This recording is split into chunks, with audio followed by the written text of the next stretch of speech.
साधु जी सीताराम। अरे जोर से बोलो।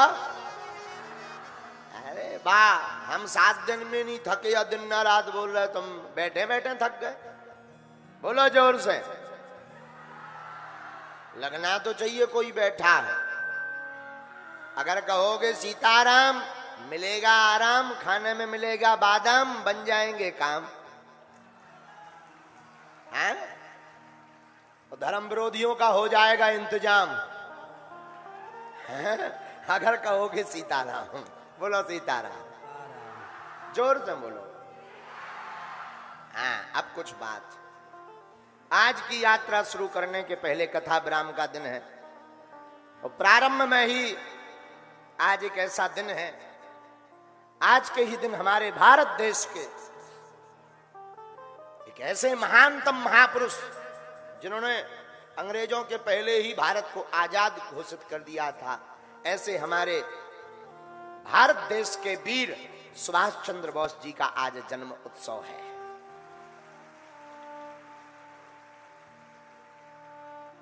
और सुभाष चंद्र बोस जी के जन्मोत्सव पर उनका एक नारा था, तुम मुझे खून दो मैं तुम्हें। लेकिन हमने आज एक नया नारा बनाया है भारत के इतिहास में, तुम मेरा साथ दो हम हिंदू राष्ट्र बनाएंगे। हाँ, तुम हमारा साथ दो हम हिंदू राष्ट्र बनाएंगे। और एक बात हम प्रार्थना करेंगे भारत के लोगों, अब चूड़ियां पहनकर घर में मत बैठो। एक केवल बागेश्वर धाम पर उंगली उठाने की बात नहीं, प्रत्येक सनातनी पर उंगली उठाई है, अब बाहर निकल करके बताना ही पड़ेगा। और इस बात को सुनने के बाद अगर नहीं निकले तो हम तुमको बुजदिल मानेंगे, बुजदिल। उनका नारा बहुत विशाल था और हमारा भी आज का सूत्र नोट कर लीजिए। सभी लोग अपना अपना मोबाइल निकालिए और ये नारा भेजिएगा सब तक, सबकी जो भगवान की नहीं उनकी जय जय सीताराम। अब बारनी तो ठटरी थी, लेकिन सबने कहा कि अब गुरुजी आप बहुत गंभीर हो जाइए, तो हम थोड़ा गंभीर होने का थोड़ा अभिनय कर रहे हैं। मेरे भारत के लोगों, आज रायपुर की इस धरती से हम ललकार कर कहते हैं, इस भारत में ऐसा कोई नहीं जिसके ऊपर उंगली ना उठी हो, चाहे वो मीराबाई हो, चाहे रैदास हो, या कबीर हो, या गोस्वामी तुलसीदास हो। उन सबको कसौटी पर खरा उतरना पड़ा। यहां तक कि भगवान ब्रह्म हैं, उनको भी कसौटी पर खरा उतरना पड़ा। लेकिन आज इस व्यासपीठ से हम शपथ खा करके तुमसे कहते हैं, लोग हमसे पूछते थे बड़े बड़े बुद्धिमान कि गुरुजी चमत्कार क्या है, ये तुम चमत्कार की क्या बात करते हो। पहला चमत्कार तो यही है कि पूरा भारत का हिंदू एक हो गया, और दूसरा चमत्कार जिनको देखना हो कभी दरबार में आ जाना, वेलकम टू यू। और तीसरा, हमारी प्रार्थना को बेकार मत जाने देना।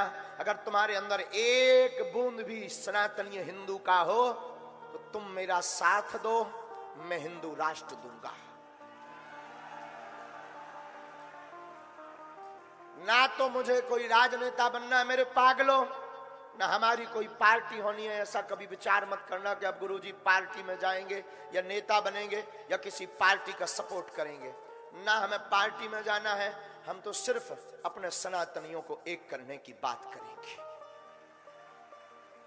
और अगर ये बवाल है, अगर ये विवाद है, तो बना रहने दीजिए।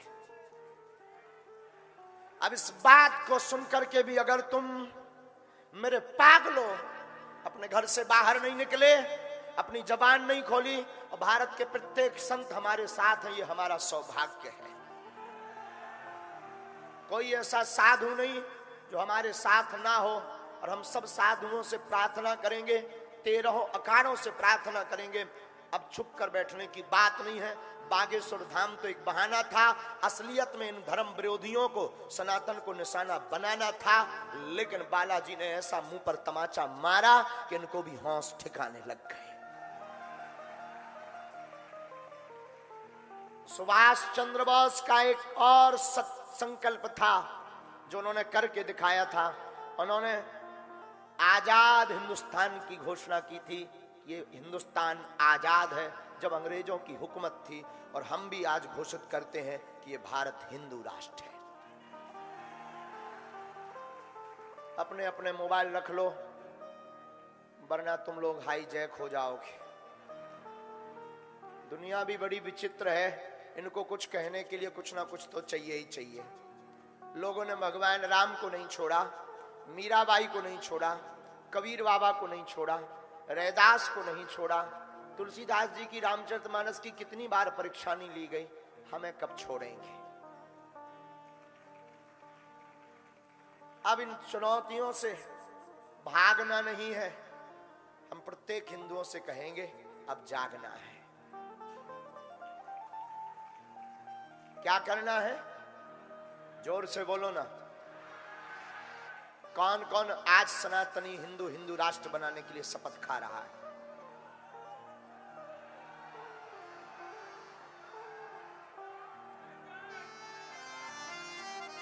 पक्का?